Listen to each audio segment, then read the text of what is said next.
Welcome to this, my television studio apartment right here in the Wood of the Holly, under the sign overlooking this, the COVID-addled but still enchanting land of law. And COVID-addled is the right word for the right man. He's with me here. He's a professor of sociology and public policy with an accent on health. He's written a number of articles. He's got PhDs and MFAs and all kinds of degrees, and he's devoted his life in preparation of this moment where health and science and society seem to have focused itself on this little moment called COVID-19. And I'm so honored and grateful to have him with me right here on the other side of this little digital divide. And I'm talking to Professor Richard Carpiano. Welcome, Richard, to Rebel Without Applause. How are you? Wow, thanks for that great intro. It's great to be here. The honor is all mine. So thanks for having me. Well, I would like to take a little bit of the honor if possible, you know? Please, by all means. Yeah, let's split the honor. I'm very honored to have someone who's made a life study of this work, and that you're honored to be hanging with me is, well, what can I say? It's an honor. So you're coming to me from Riverside, California, which is one of the outposts on the UC University, UC system. I'm a graduate of Berkeley up north, and you're down at UC Riverside. Let me ask you this right off. Are you seeing yet any statistical correlation between infections and vaccine? Are these graphs starting to show anything? Not just yet. We're still very early in the game for that to be occurring. Really, at this point, we want to be getting. Everything's still ramping up in terms of supply, in terms of rollout, in terms of it's. Operation Warp Speed was a really great accomplishment, in terms of when you think about the science of it, how fast we were able to get. Think about it. We didn't even know what really COVID was this time last year. Well, sort of we did by this point, but a little over a year, we could say.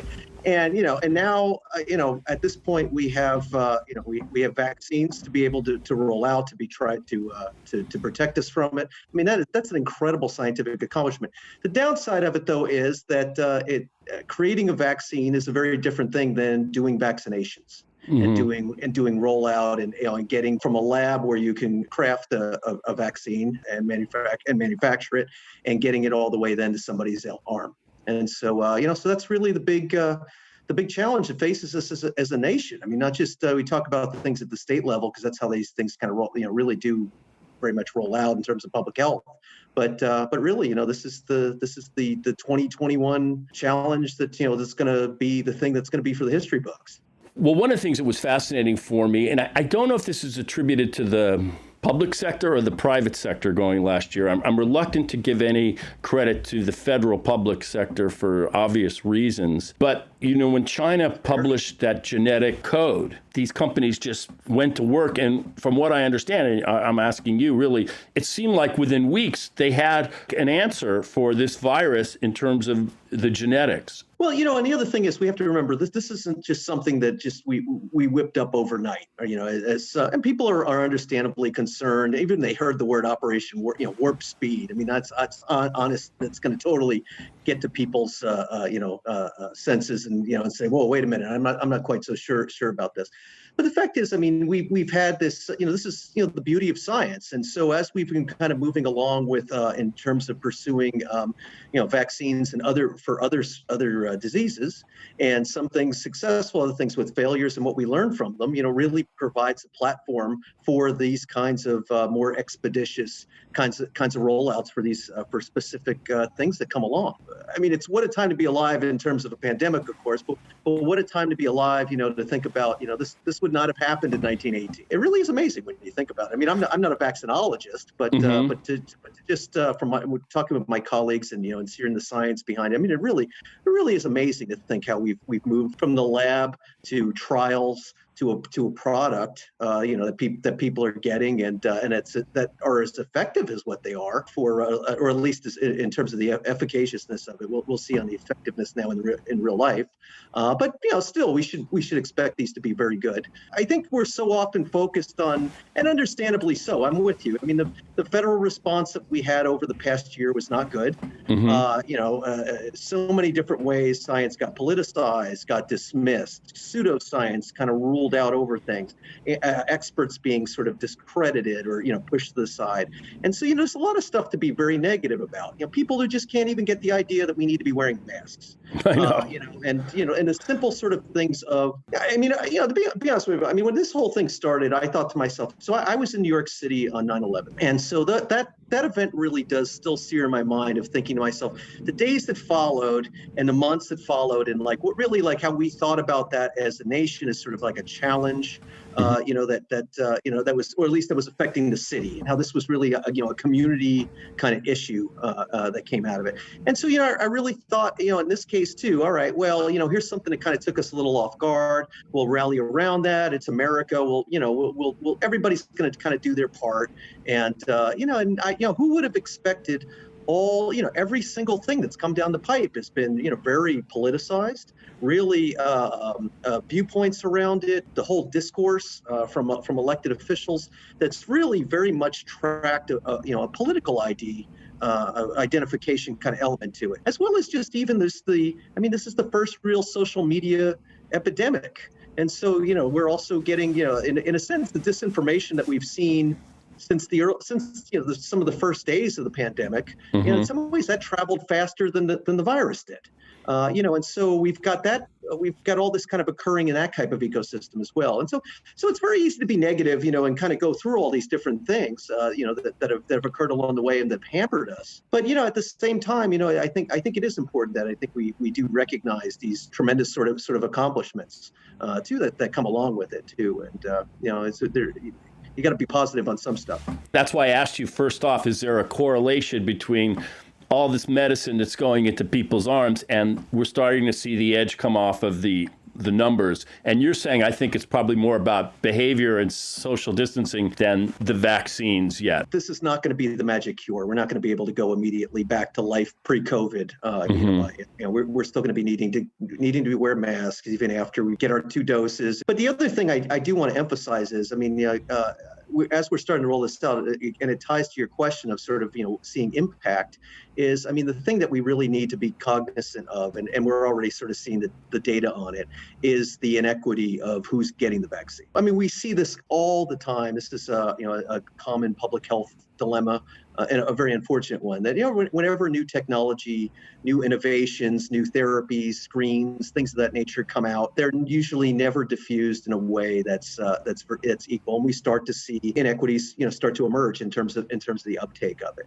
And so that's going to have, when you think about sort of who's been most affected, COVID's an equal opportunity offender, but it certainly hasn't offended Americans equally in a way. Right. So, it's definitely, when we think about, African Americans, like the Latino community, Asian Pacific Islander community, particularly around the LA area, as I'm thinking about too, and in our kind of neck of the woods. Definitely the risks, the mortality has been borne much more heavily by some groups than others, low-income groups. And so, again, here comes this great innovation that's going to help us, it's going to save lives, it's going to reduce suffering. And, even that we're starting to, we see these kinds of similar patterns. So we can kind of, that's something we really need to be mindful of.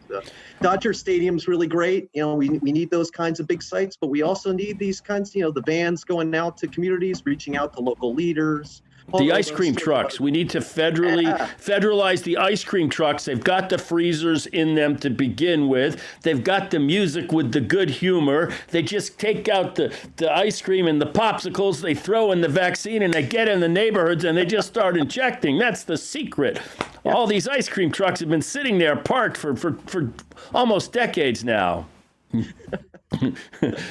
Which brings you to another point, is the federal government or the president has the unilateral power to federalize private industries, like in wartime, whether it's airlines, to move troops. And I was astonished that, well, I don't want to say astonished because it's not a fair word considering the PVP, the Putin's vice president, the previous occupant of free housing over at 1600, that he didn't take those war powers and put them to use in a powerful way. It seems to me just politically and socially that would be the thing to do, especially now when it seems like so much of the challenge now moves into an area called logistics. Your thoughts? It's timely that you asked that question too, because we're still asking that about, well, why can't we just get some of the other drug companies factories? Why can't we retool them? And it's important to remember though that that's not an easy solution. That's not a quick fix. The way a lot of this equipment is calibrated and fixed up for this particular type of manufacture, it would take a long time to be. It wouldn't be the same thing as just getting another to do tires or do something. When we think about when we've used the Vortex before, it's not to say that it can't be done, but it's not going to be something that's immediate. It's something that we should have been doing a while back. Mm-hmm. In some cases, though, there is without getting into the real nitty-gritty of it, but there's enough stages of vaccine manufacturing where there are certain steps in the procedure of which some other companies could do that. But again, it's kind of in terms of sort of maximizing the benefit or being sort of this quick magic fix. That's unfortunately not going to be the case for us right now, which is unfortunate. But I think back on World War II when the tanks, and I wasn't alive, but, the tanks were coming out of Detroit, one every 10 minutes. I guess we as a society aren't set up for that anymore. Yes and no. I mean, in this case, I just think this is something that's just so highly specialized and technical, whereas, definitely, automobile manufacturing lent itself kind of very well with that type of equipment to be able to readjust things in kind of in a relatively expeditious kind of ramp up kind of way in terms of mass production, of which, we're in an age of high tech. And so, that's going to requires very technical types of machinery and equipment in terms of manufacture. That's just not that kind of quick deployment doesn't work out as easily. And again, I don't want to say that it can't be done or it won't be helpful, but it's not going to be this kind of quick turnaround like we've come to think of with other products like bombers or tanks or But on the other hand, I'm going to reach here.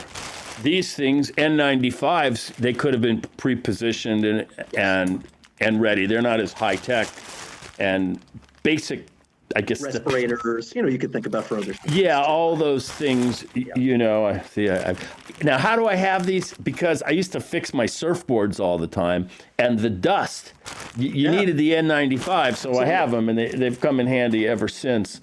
Now, I just want to talk about your life. How did you come into this very specialized academic world of sociology and health? How did that catch your attention, or what were the earliest impulses for yourself in terms of this sort of deep dive?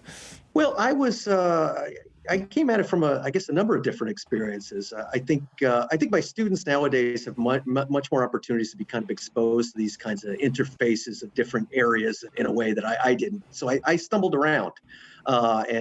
So I was a sociology major. I was also pre-med.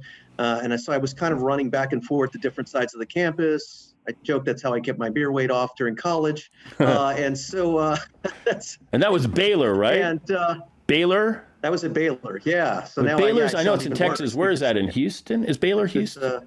That's Waco, Texas. Waco. Oh my God, that's Hictopia. What the hell were you doing there from New Jersey? That was, I wanted a new experience. I wanted to get out and kind of see the world and the Branch Davidian incident was my freshman year. Okay, so Dad, I want to go to the Permian Basin. I really want to be on top of all the petroleum. Well, not Permian Basin. No, it's literally the heart of Texas. So it's kind of right in between, Dallas and Austin, and Yeah, exactly. So, in that case, I was really able to kind of, I guess I kind of had this sort of split brain kind of orientation to the things that, were kind of jazzing me about the world. And I didn't get to I had a hard time really thinking about how those kind of sync together. And then I ended up going off to graduate school and started work in sociology and realized that, I really was interested in a lot of health issues. And from that, I kind of moved much more into, I kind of bounced around graduate programs. I ended up in a master's in public health program.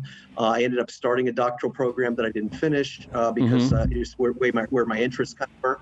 That's how I ended up in New York City at Columbia University, actually, where there was a very unique, really great program in the public school, public health, which was the Department of Socio-Medical Sciences, which sounds like a completely made up weird name, and I always have to explain that to people. But the goal of it simply was that they were going to train us as public health scientists, but we also had to pick a social science discipline as sort of as sort of half our degree.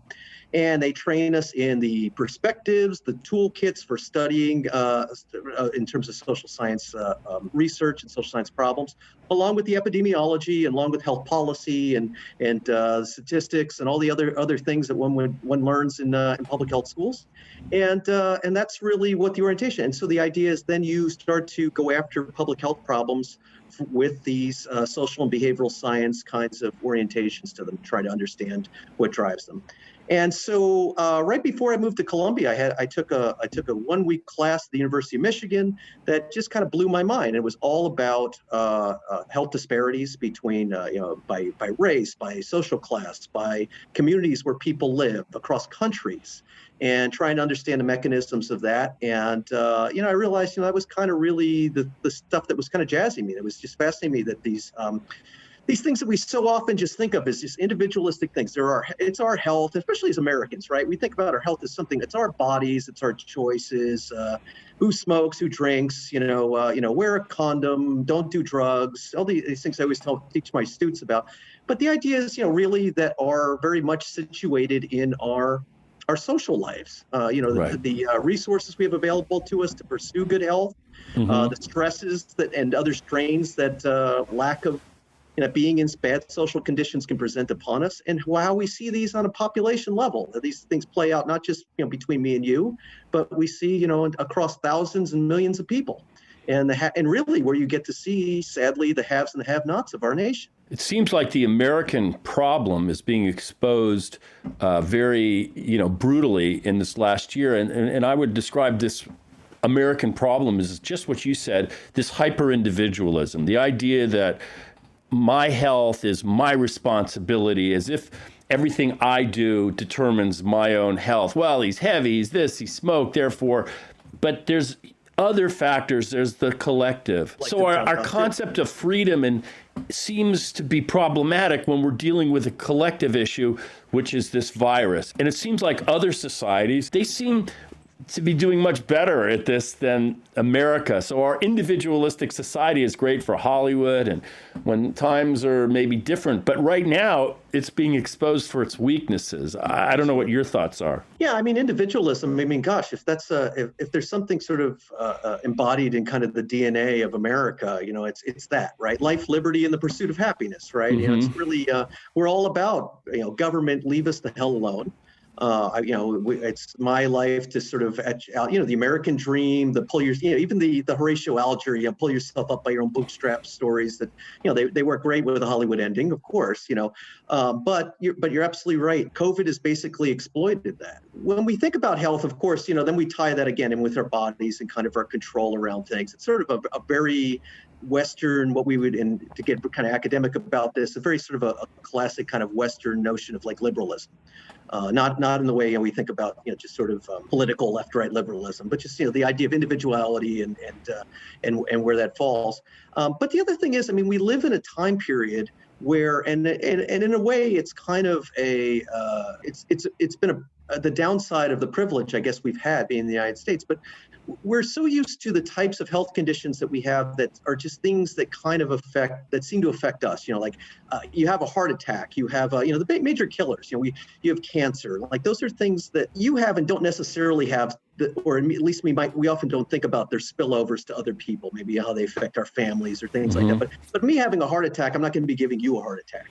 And now we have, something that is, before this, really infectious diseases, we think about sexually transmitted diseases. So in that case, you really, things that require some sort of behavior to impact upon somebody else. But for a lot of people, that's, that low to zero risk of that or experiencing that. And so now you have something that's so ubiquitous. And the idea that I don't have something and I could even still pose a risk and I have to be thinking about other people and not just what's in my own best interest really is, for many, as this is clearly kind of shown, it's been very much a challenge for, a lot of people in our country. But, again, though, individualism can live very nicely and peacefully coexist with some sort of sense of collectivism. And that's not like, I think some people might see me say that on the news and think like, oh, left-leaning professor at a UC, and stuff like that. I don't mean it that way. I just mean in a general sense of sort of our just notion about how we think about our community and our sense of sort of responsibility to our communities, which actually spans the political spectrum from right and left. And so I think that's there, but it's faded very much, and we have very much moved into this. I want all the benefits, and I don't want as many have to think about many of the sacrifices. I want it this way, and that's how it's going to be. And the fact is that life ain't like that. Right. Yeah. Yeah, so that's sort of the soft underbelly of our society. And it seems to me this virus has a very brilliant adaptation as opposed to, let's say, the HIV virus a few decades ago. If there was a time, if you had contracted HIV, your chances of survival were low. Whereas this virus is more lethal to more people by an exponential number, but on a case-by-case basis, it's way less lethal because it has this brilliant adaptation. We figured this out. If we can infect all these people and they don't know, we can kill 2% of 20 million as opposed to 98% of 1,000 and be way more lethal and way more disruptive to our society. So from the virus's point of view, it's brilliant as an adaptation. Yeah, absolutely. Absolutely. And it's exposed us for our kind of weaknesses, intellectually. Totally. And just to clarify, like I said before, getting like there is that sort of libertarian streak that runs through Americans, and we see a lot of that now. Of it's my freedom, freedom this and liberty that, and all these sorts of phrases. But even at the core of libertarianism is the idea of you can do whatever you want, provided it doesn't hurt other people. So there's kind of that extra, there's a quid pro quo in that kind of social contract, and so that a lot of people don't really see the other side of. It's it's only this, not before that. Now, you spent some time up in Canada, I think in Vancouver. You were a professor in British Columbia as well, and they have a somewhat different system with a single payer.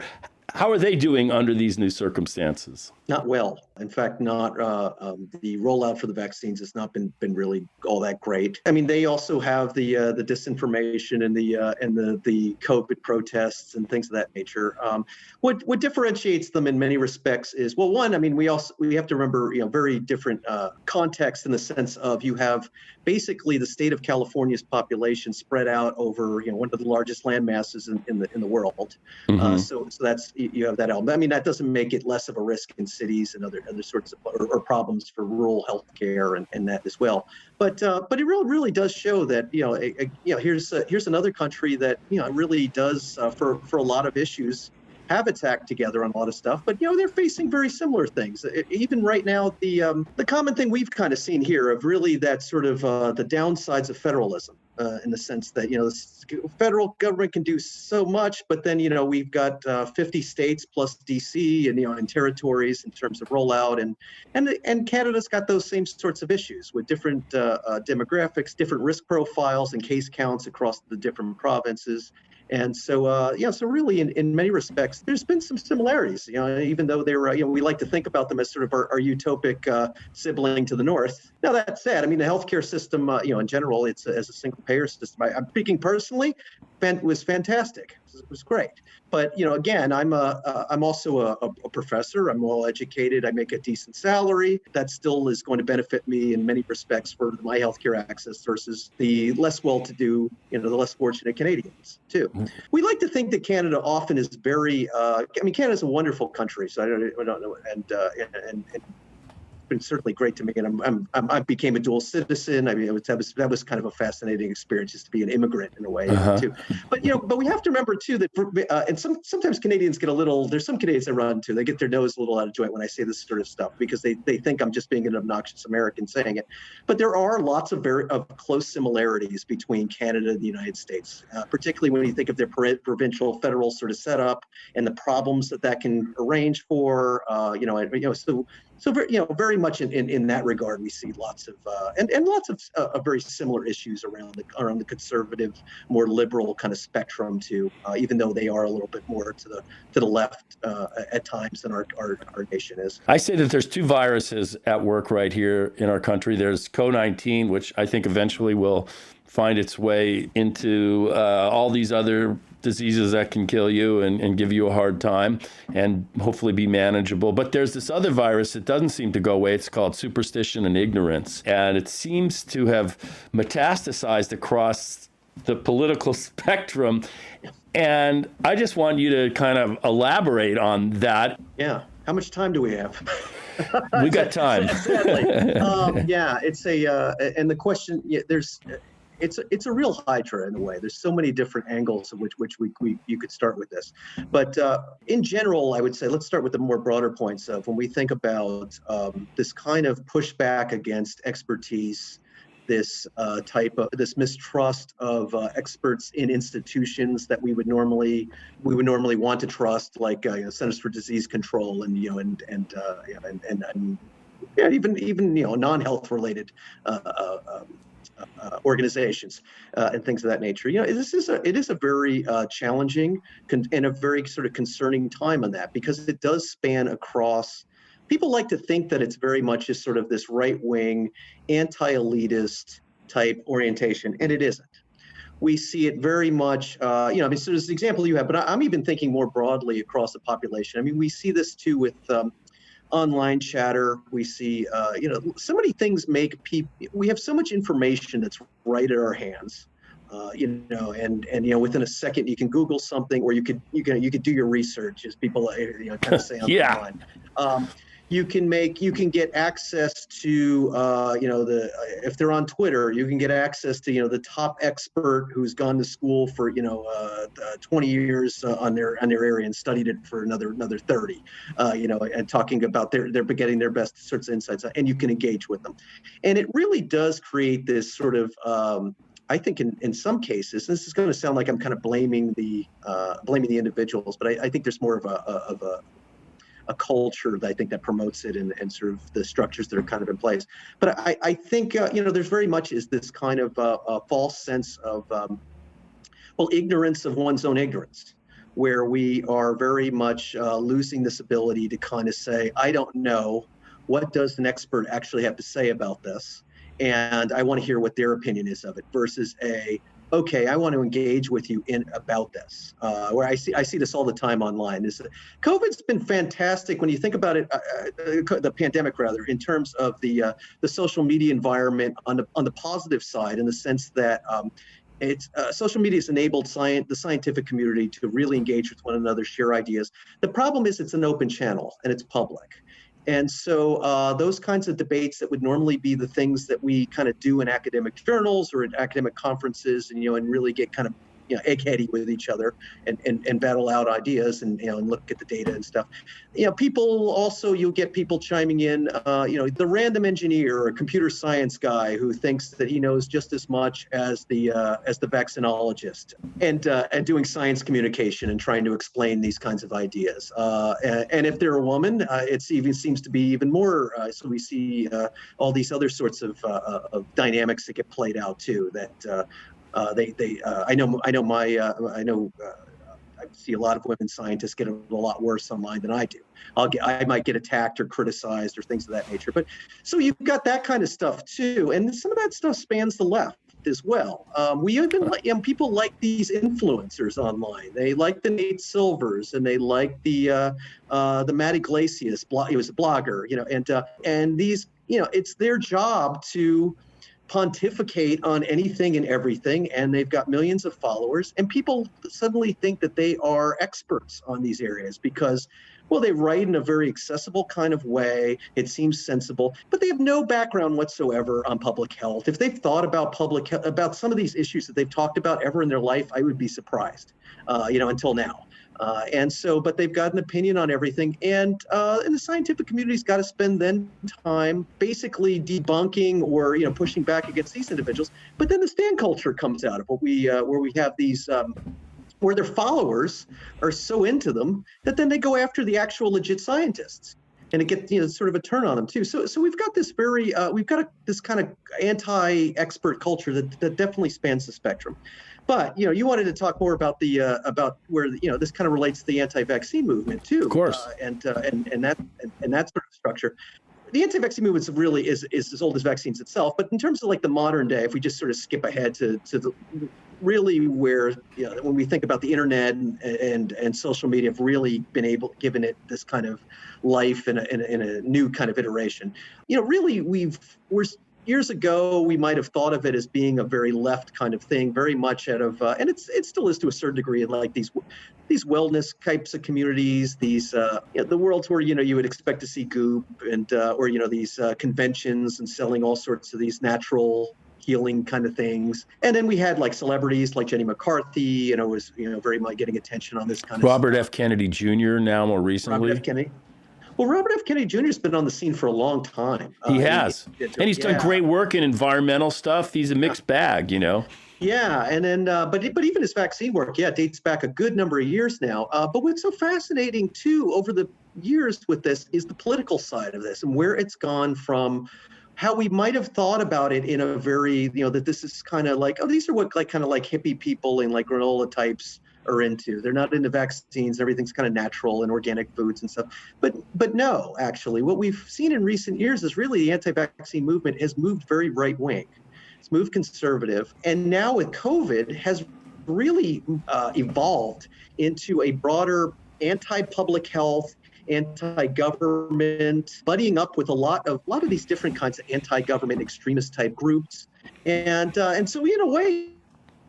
So while Kennedy has been kind of part of, perpetuating some of the disinformation sort of stuff, it's been interesting now when you start to see some people really showing up at events with Roger Stone or people who are really, dabbling or maybe fully into the QAnon world. Exactly. They kind of met each really, other. We don't see that. He's kind of removed. Yeah, he's kind of moved away from that, I think, in terms. It's really hard to kind of label Robert F. Kennedy Jr. as sort of as a conservative, but certainly he's hanging out with that crowd. And so we've seen some evidence that he's kind of doesn't really want to do the appearance in the way that he does. But but still has been a problem. Glad he got deplatformed.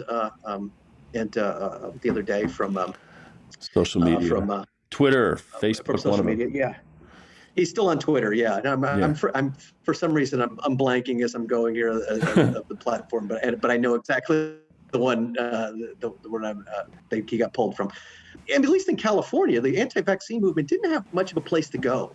It lost a lot of legislation. It was really trying to push this like health freedom stuff that we were talking about earlier, because you don't have to talk about science that way. Which they're going to get beaten on. If you're talking about values and it's about your body and autonomy and liberty, well, that kind of elevates you now suddenly a little bit. And it makes it much more of these, we're used to a discourse and like where there's like the right, the right side and the left side and, and they in terms of cable news and whatnot. And so you could see where this could get framed very much in this kind of almost equal or false equivalence sort of standpoint on some of their perspectives. But COVID gave them a new lease on life. And we start to see now, their movements, their activities, the things that they've been saying, the ideas that they've been pushing online. It was just sort of a natural thing from anti-vaccine to now basically anything anti-public health, anti-COVID. Masks, testing, contact tracing, and of course, vaccines. Right. It's all anti-science. Somewhere along the line, people's universal faith in the scientific method, which is observation, trial and error, meticulous record keeping, failure, and trying something new. Failure's a big one. Yeah. Yes. That faith in that method, which in and of itself, in my view, is only really a few hundred years old for humanity. Before that, all I can think of is the Stevie Wonder song, Superstition. When you believe in things you don't understand, you suffer.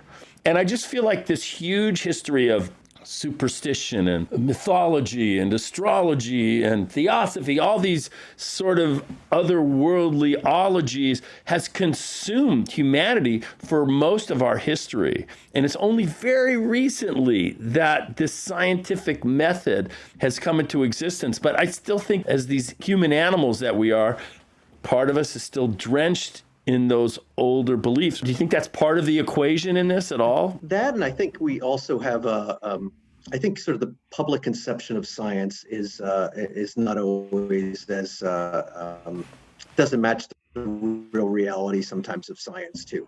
And I'm not blaming the end user on that. I'm actually blaming in this case the scientific community. I think we could do a better job at communication in what we do. High school science, you learn things that are pretty much, it's kind of at this point solid fact. Laws and physics laws and other things that we know about biology. But the fact of the matter is, science is constantly evolving, studying things, failing, improving its methods on things, and so there's a lot of emerging knowledge on stuff. Most science is an ongoing journey. Mm-hmm. And in the case of COVID, I mean, the world has been sort of privy to watching, even this on social media when you think about even scientists engaging, watching that kind of process unfold in real time. And so I think that gives a false impression sometimes to people that science doesn't know what it's doing.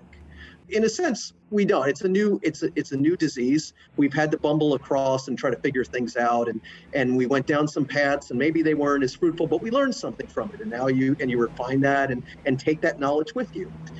I don't think that people always understand that, or sometimes because it's social media and it's translated, or even if it's on television, it's translated in a very easy to understand sort of way. Therefore, why didn't they think about this? Or something, things must seem much simpler than what they are. And we all have that kind of bias built into us, that sometimes we think we might know something more about a topic because it seems based on something that we've read than what it's appeared. We're ignorant of our own ignorance. Maybe with science, our expectations for its perfection are too high. And really, as much as there's trial, there's also error. All I can think of is all those space shots that went up without a problem. People just assumed that science, man, bam, everything's perfect. But that's really the exception, not the rule. There's a lot of error built into science. I think for every medieval church that's standing, there were probably 10 that collapsed because they didn't understand, what do you call it? The architecture of how this stuff holds up, Yeah. But we admire the churches that are still there, but we forget about the other one that collapsed and killed a bunch of people, in 1430 or something. I don't know. Even in medicine, right? We don't really remember or put a hand over our heart trying to honor bloodletting. Exactly. Yeah, bloodletting was, if you had an issue, you went to a doctor, he bled you. That was probably the up until the middle of the 19th century. I think that was probably your basic treatment for everything was bleeding you. Maybe I'm wrong, but I think. Well, and other sorts of weird things that, oftentimes, we probably, killed more people than it ever, that they ever helped out too. Different sorts of eat this or do that, or surgeries that probably weren't necessary or led, based on bad theories about how the body worked. What advice can you give to people to how to talk to people that are entrenched in this anti-vax, anti-mask? How do I talk to people like that? It seems like logic isn't really a tool. It's very instinctual for us to want to just immediately correct somebody. And often that can backfire on you. We see our ideas sometimes as very much kind of part of us. And so as a result of sort of immediately discrediting something, particularly, if you're kind of a little fired up about it or whatever, it's going to amp up the situation in a way that's not going to be the most productive with it. The thing is, really try to apply, kind of a listening sort of approach to it. Ask a lot of questions. Well, what made you kind of guide them with it in a sense of, well, what made you kind of think about that? What made you come to that conclusion about that? Then keeping an eye out for different sorts. It's not perfect, but in that case, little things that come up, and then you can use that as a way to help them to identify where exactly the flaws might be. The other thing, and this is one that I think is very important, online, always seems to be the case. People say to me and others who work in public health and stuff, why do you engage with some of these people online? You're never going to convince them or whatever. And it's not for them. It's for other people. And so the idea that, in some cases that might be very much oh yeah, I read this and it's about, the CDC is hiding data or whatever. And well, no, that's not accurate. And this is why, and having that back up of thinking about who else is kind of seeing that. For the most part, I mean, people who are very entrenched on ideas, particularly if we think about using vaccines as sort of an example, the people where this is like part of like their core, their politics, everything else, are a very small portion of what we would say is a sort of a spectrum of vaccine hesitancy. Most part of people, they have questions. It's understandable. They're online. They see all this kind of junk that's out there, and it's just crap that they read. And of course they're going to be confused or have questions, or they're being good parents, or they're being just responsible for themselves. Is this good for me? Will this hurt me or a loved one? And right. And so these are the people, that really want to engage in a discussion and can be very much convinced and be happily, hear their have their concerns kind of addressed and answered in an appropriate kind of respectful kind of fashion. And so really, that's the group that we need to be really, I think, focusing the most on. The hesitant people rather than the hardcore objectionists. These hardcore, yeah, and the people who are, it's tied to Bill Gates or 5G and all the other things that get kind of tied to it. Now that said, we should also be focusing on, deplatforming really works. We should be going after these people who've really become kind of the faces of of a lot of these disinformation sorts of campaigns, and we should be mindful of them and the activities that they're up to.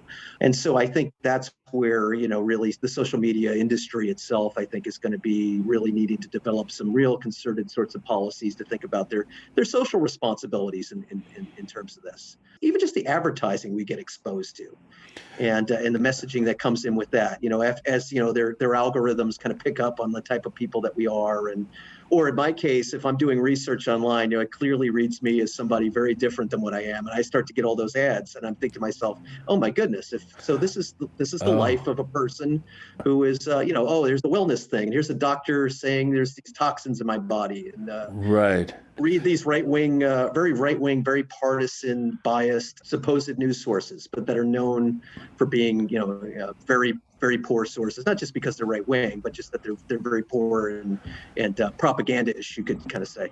Now, I read I guess it was an op-ed that you wrote or co-wrote, that you felt that the media was giving some of this hard anti-vax, these voices, maybe more attention than they deserve, that they were, in fact, a rare minority than maybe we're led to believe. I don't know if that's something you still feel, or did I interpret that correctly, or what? Again, like I said, it's a very small group along that whole spectrum of vaccine hesitancy, but they are a very loud, very vocal, very active kind of group. And so their voices are going to yell out the loudest.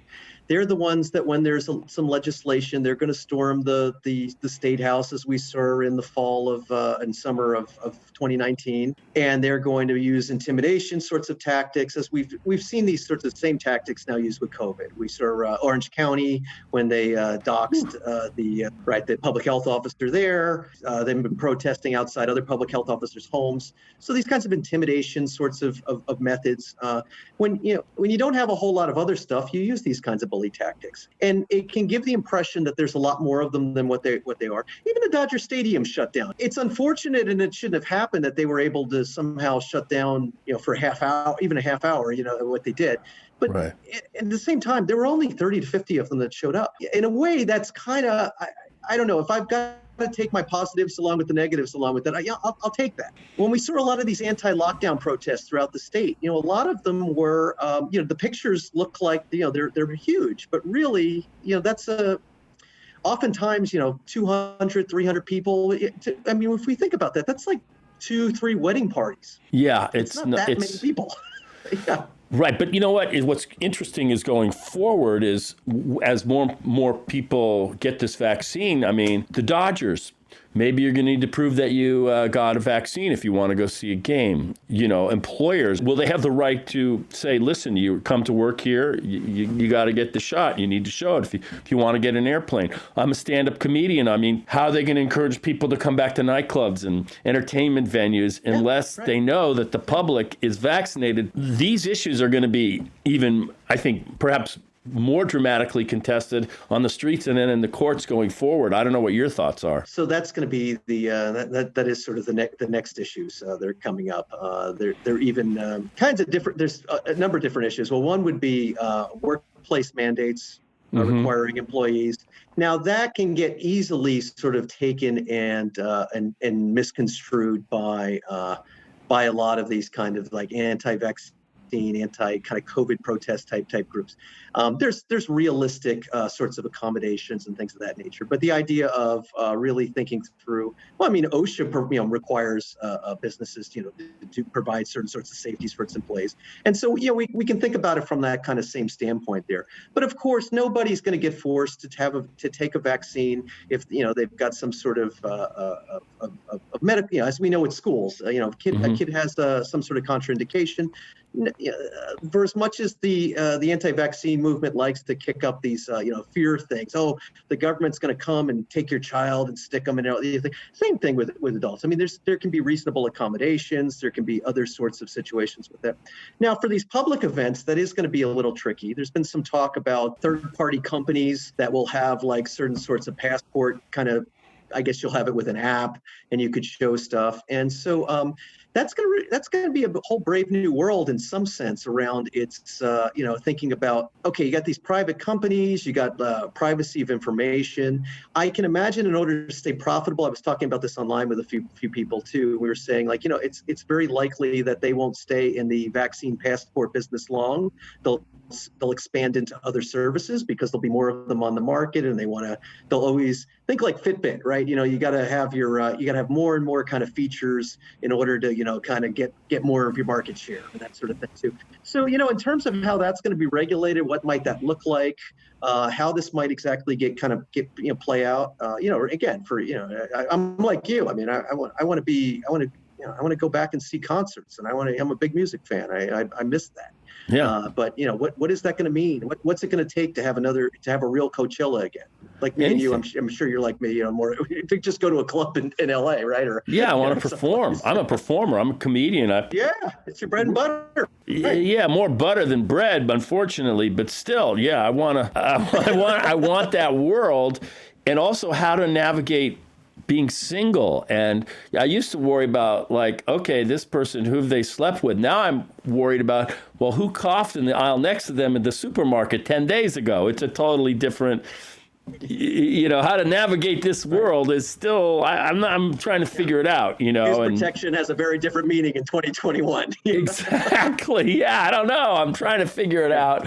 I do feel that we're in the midst of a huge social experiment, and it is kind of a privilege to be part of it. We've had a lot of testing, but very little antibody testing, the serology stuff, which seems to be as important as whether or not you have it or not. Did you have it? That seems to be kind of a missing link in this whole statistical thing that we need to have at our disposal. I don't know what your thoughts are. The science is on it, but it's going to take time. We want to see how long the immunity runs. I mean, even for the vaccines, I mean, we still don't really quite know how long that's going to be. I mean, it's realistic to say, this is probably something we're going to need boosters for, or with new variants, we're going to need some sorts of tweaked, modified variants on the vaccines that we get going forward too. I mean, this is our new reality. But again, a lot of it is hurry up and wait. We've got to study this stuff. We've got to see kind of how this is really plays out. Yeah, well, I can imagine getting a COVID shot every year going forward. It doesn't. I haven't heard of people having bad reactions on any real level. Nobody I know or have heard about or read about. Believe me, if people were leaving Dodger Stadium and passing out, you'd hear about it big time. I'm not hearing anything like that. So. Yes. And if anything, we see cases where it's been kind of exploited to try to convince people that there's been bad ends to things, and it really things that were made to be much worse than what they were. The other thing is, I mean, it's tricky. It's rolled out. One of the big groups it's rolled out to is an older age group too.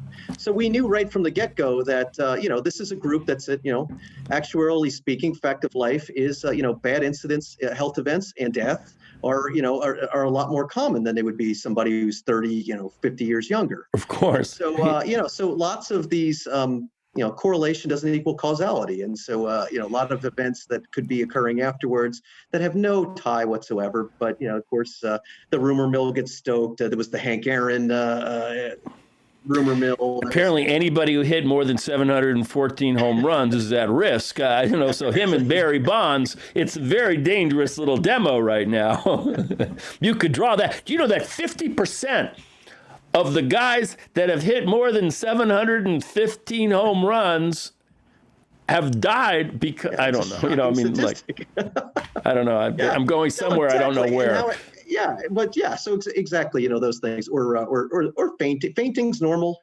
That occurs with anything. But again, there's lots of very smart, thoughtful people. This stuff is getting monitored. The last thing that we would want is something that's giving off a signal, and we're still just letting it disseminate out into the public.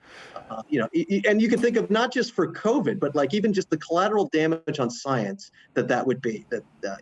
Right. This is a great opportunity to reaffirm our faith in science. And you mentioned something earlier, and I've heard this a lot from people I know, this debate about what's natural and what's not natural. And there seems to be this bias that everything that's so-called natural is good for you, and everything that isn't is bad for you. So, for example, there's a lot of poisons that are very natural, that you could eat this leaf and it could kill you immediately. So cyanide's all natural. Yeah, cyanide appears naturally in water, and it's there. Exactly. And if a bear shits in the woods and kills a frog because whatever, or a beaver builds a dam and drowns a salamander, is that any less natural than a human who does whatever they do? So this debate about what's natural is, I think, worth revisiting a little bit, because isn't human intelligence and ingenuity and creativity as natural as that bear that took a shit in the woods? I don't know. I think it is, but that's me. Yeah.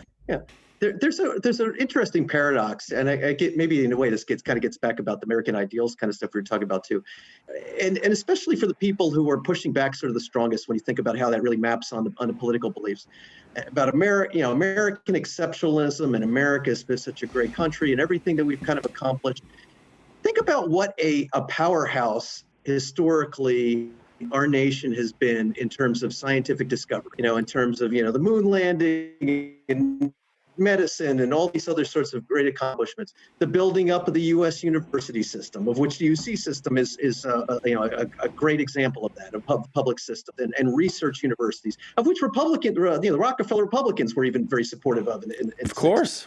And really, and why we have people from all over the world that come to the United States to do graduate training, to become scientists and do all these things. There's a reason for that. I mean, it's not to paint over all the warts and everything else, but it is definitely something that our nation should be proud of. It has accomplished. But yet at the same time, these, you have the same individuals, you would think that that's like red, white, and blue America, but at the same time, it's those individuals who are most thinking about that kind of with those American exceptionalist kind of values and patriotism and freedom and their ideals of what makes up our nation are the ones pushing back against those very things that we are a leader on. Be it a guy like Tony Fauci, who's been through how many, a lifelong civil servant, top scientist in his field, running, a federal agency. The Centers for Disease Control being looked upon as, a prominent example of a national public health agency and a model for other countries.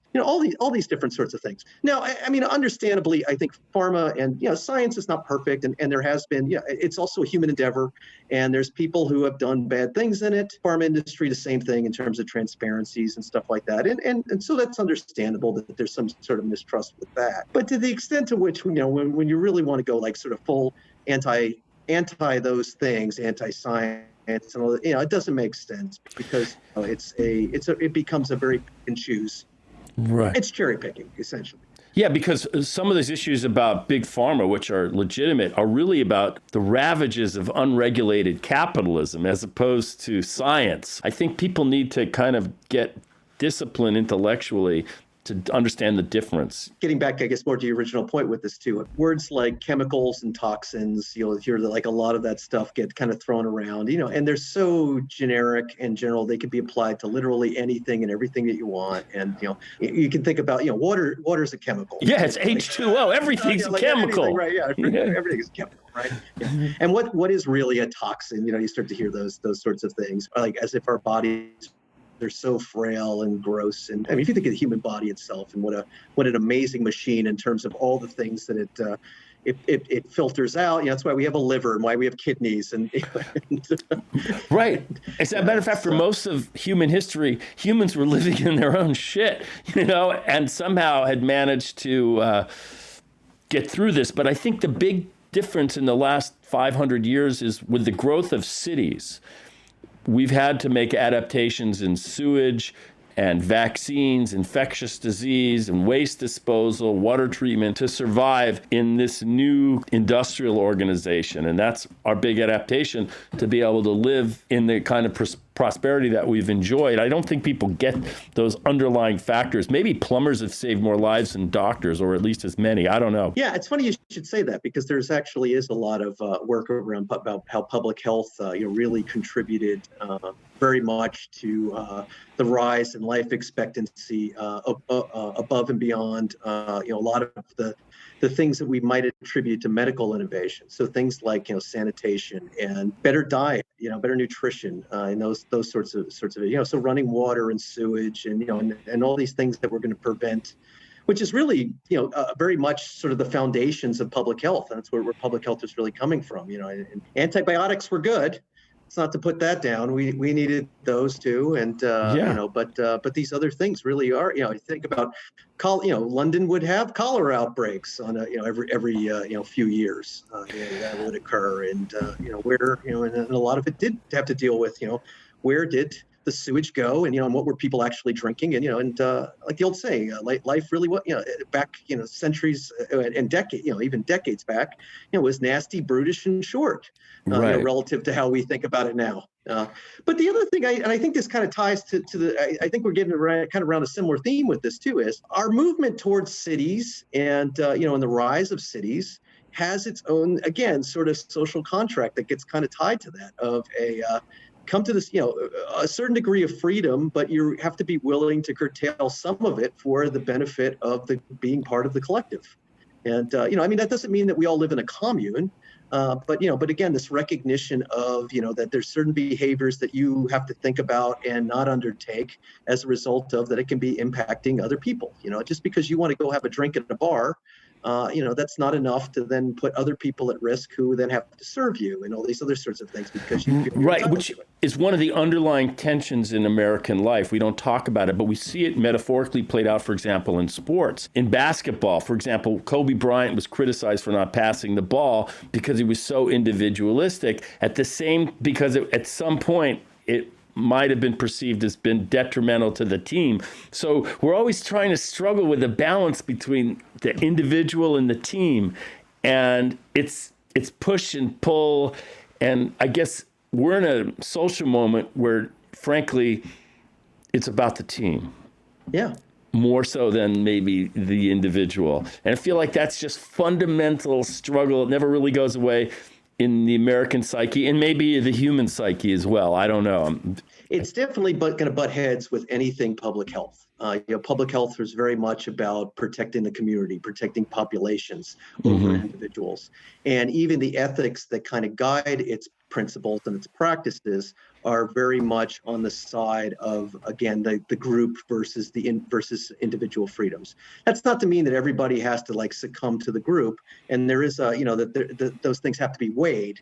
But this idea where we often think again about our health through medical care, private medical care, it's between us and our doctor and that decision making, and even the ethics of that are usually very much around bodily autonomy and stuff like that. That's a very different thing than public health, which is a basic government foundational service.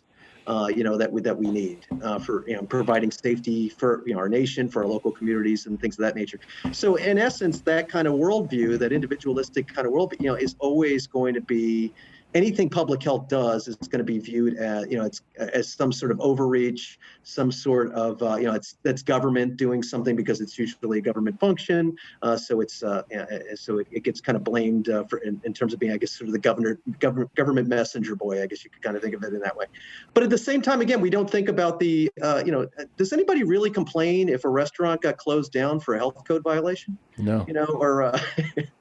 Or if, again, I don't know, the local pool is, it's so contaminated and gross. Everybody's there's people. Well, my father grew up in polio, where there was a huge fear of pools, and you'd see a young person, Mrs. So-and-so's daughter's got the braces, she got polio, and like those were real fears. And those vaccines, the Salk, and these were national heroes that relieved people of those fears, which were huge. I'm going to recommend a movie to you, and not the one that I directed, which I would also recommend, but I just saw a movie called Dear Comrades. It's a Soviet movie, it's a new movie by Konchalovsky about the Soviet era story. Set in 1960. And what's interesting, among many things about this movie, is that their concept of what freedom is so rooted in the collective. And it's so different from what our idea of freedom is as celebrated. And I really enjoyed it because that idea of freedom is very elastic and fungible depending on where you live and what your circumstances are. So check it out if you get a chance. Well, Richard, I'm really digging this, man. You do something that is a big challenge, I think, for people that are in academia, and that is you've managed to make this work that you've done accessible to the larger public. Sometimes I've noticed amongst others in academia that they're talking to others in academia, and it cuts to some of the themes that we're talking about how do we help the public have more faith in science.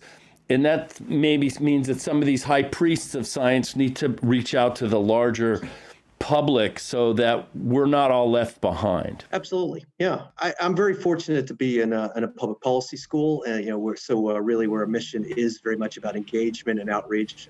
I think that I shouldn't just say it's just about where I work specifically. I mean, I'm pleased that the academy seems to be much more sort of understanding now about public engagement, where it used to be very much that would be more side work. You got to be the scholar, and you got to go into, and write the very technical kinds of things. And so, I think this is absolutely where we need to be. I'm paid by the taxpayers, so I also see this as my responsibility. I mean, I enjoy doing it. It's, to me, it's an extension of teaching. I think it's sort of my responsibility too. It's not just, I agree. Yeah, and you're fulfilling it, so that's a good thing. Thank you. And I'm happy to be a conduit to Richard Carpiano here, surrounded by degrees and articles. So let me ask you this. What are you working on now? Is there anything that people who are listening or digging you can read or look forward to, a book or a study or something that's, that they can share or find out more about what you're up to? I think particularly kind of the easiest way to find me and the stuff that I'm up to, or just what I'm thinking about, and is to follow me on Twitter. Okay, I did that today. I hit the follow button. Okay, great, excellent. Yeah, so I'm at RM Carpiano, like car and piano put together. Yeah. And so I'm come for the science, and I guess every now and then a little commentary or two about my takes on music or pop culture too. If you tolerate that and you want to engage with me, go for it. Oh, well, there's an important confluence between music and pop culture and science. It's all of one in many ways. So, yeah. Well, I want to thank you, Richard, for doing the Zoomcast podcast hang. This will live on my YouTube channel. I think I'm going to call this Truth, Lies, and Consequences with Richard M. Carpiano. And then I'll do a little cut down, and it'll exist as an audio podcast on all the audio only. So you can share this if you like.